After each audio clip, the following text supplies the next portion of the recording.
If you've been to scubaviz.us, you've likely seen these colorful maps. I have another video that describes in detail about how these are put together and what all these little notations are on here. But for this video, I wanted to kind of get into the aspects of a time series. And I have a nice Excel file here with a chart of the waves and some of the actual images over time. So this particular setup, this is mid-April now, and it's the first few days that we've had really clear water, at least from the satellite's point of view. And what happened was, and I'll take you back to the Excel spreadsheet, we had back on the 6th, we had a long period swell. So the red line is the period. This is a wave near Ponce Inlet, a wave buoy near Ponce Inlet. And the period was 12 to 14 seconds. Now you see some dips in here. That could be just some data missing or something like that. Then we got to about the 7th. Early morning on the 7th, things changed. Looks like the winds picked up overnight, and it turned in from ground swell to a wind swell. Then that was through the 7th, and then sometime overnight on the 7th, the period jumped up again, and the waves died down, which that means is pretty much flat because it was only a 1.5 foot wave, 14-second period. So it went back to the inverse. So long period, small wave, as opposed to a short period and a larger wave. So that's through the 7th. Now let's look at the imagery, what that shows. All right, here's the 6th, right at the beginning of that time series. And as you can see, we had just been through a big swell and a front went through.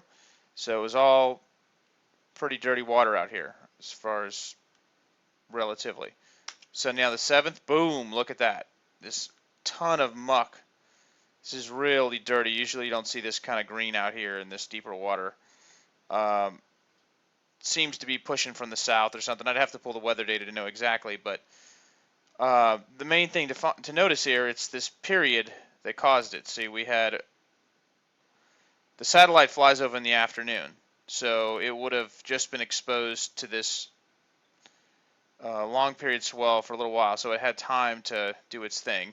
Then we got this wind swell, wind waves picked up, and that caused it to change even more. Now we go another day forward, and it's starting to look a little bit better. Things improve. So let's look at what the waves were. That's when we saw this long period flat. Waves are flat. Now we're into, on this time series, we're now into the 8th. So that would have been, that image there is the 8th, and this is in the afternoon, 1900 UTC, which means it's like 2-ish Eastern Standard Time. So let's see, 2-ish here. It's right in this area, and so as you can see, it's pretty calm. So we started to see a calming. A short period, small waves. That's good. That should make the viz improve. Back to the image. Okay, so the viz is improving. Even better the next day. So we had overnight, it was good conditions, as you can see here on the map again, through the 8th.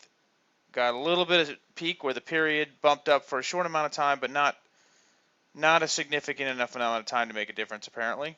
And keep in mind, this is a closer buoy. And it's still under 8 seconds with a really small wave. Waves are only about 1.5 feet. So now we're into the 9th. And even better. So we've had several days of mostly short period swell. We're talking 2 days at least. And also a big factor in this is likely, and I'll show you when I buzz through this in a minute, likely the current had a lot to do with it too. There's more to it than just the wave height, but that's what we're talking about for today. Now here, the 10th, the waves increased up to 3.5 feet. This is when we had this straight on east swell, but period is really short. We were under a 4-second period, and it's remained that all the way through. It's still under 6 seconds. Back at the data, and still improving. So this is still darker blues, which means that it's clear water, and that's the most recent one we have, which was yesterday, or I'm sorry, today, the 11th, and it was still pretty clear water out there. So what that goes to show you is the period has a big factor in this. Also the current, north-south current, and I'll show that in a later video how the current can affect it. But it does go to show you that this image over time is displaying an improvement, and that's the main thing you can get out of these images. Now here I'm going to buzz through this faster, almost like a little video. So here we go over time. Boom, yuck, yuck, better, better, better. So as you can see, this change over time is what you would get out of these images. So you're looking for trending. So if the image is trending better and the forecast is trending better, you would expect improved conditions. You can also observe where it's getting better. As you can see, if I go a little bit slower, see there's more up here, a little bit better up here, and it's kind of making its way south. So if you look there, you can actually almost see that this mucky water is actually moving south. So here's it in forward motion again. So you can see that mucky water is moving out to the south. So obviously we have the Gulf Stream out here, so some of it is whisking back to the north. But for the most part, it seems to be moving to the south, which would make sense because this swell was an east-northeast swell. Or it was mostly east swell, but it had a slight northern wind component too, which was pushing this on down.